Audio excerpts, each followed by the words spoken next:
معراج کی رات جب نبی کریم صلی اللہ علیہ وآلہ وسلم کی 7ویں آسمان پر حضرت ابراہیم علیہ السلام سے ملاقات ہوئی تو حضرت ابراہیم علیہ السلام نے فرمایا، اے اللہ کے نبی صلی اللہ علیہ وآلہ وسلم، اپنی امت کو میری طرف سے سلام کہیے گا۔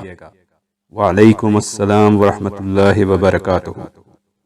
اور دوسری بات، اپنی امت کو بتائیے گا کہ جنت کی زمین ہموار اور زرخیز ہے۔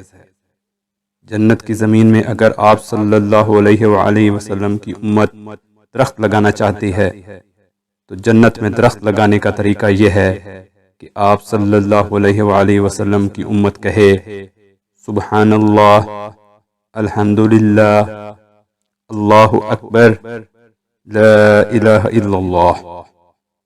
جب آپ صلی اللہ علیہ وآلہ وسلم کی امت یہ ایک ایک لفظ پڑھتی جائے گی تو ان کے نام کا جنت میں درخت لگتا جائے گا۔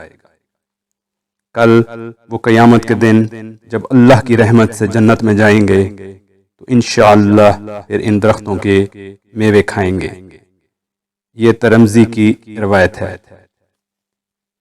جو بندہ بھی ان اذکار میں سے ایک ذکر لا الہ الا اللہ کو پڑھتا ہے، اس کے بارے میں نبی رحمت حضرت محمد صلی اللہ علیہ وآلہ وسلم نے فرمایا، اے لوگو، جو لا الہ الا اللہ زیادہ پڑھتا ہے، اللہ رب العالمین اس بندے سے 99 بیماریاں دور فرما دیتے ہیں، اور ان میں سے سب سے کم درجہ کی بیماری غم اور فکر ہے۔ تو میں تمام اہل ایمان سے گزارش کروں گا کہ اللہ کے حضور اپنے پچھلے تمام گناہوں پر توبہ کریں اور جتنا ہو سکے لا الہ الا اللہ پڑھیں۔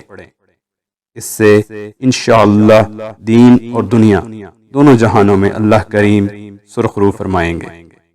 اللہ کریم ہم سب کو ان باتوں پر عمل کرنے والا بنا دے، آمین ثم آمین۔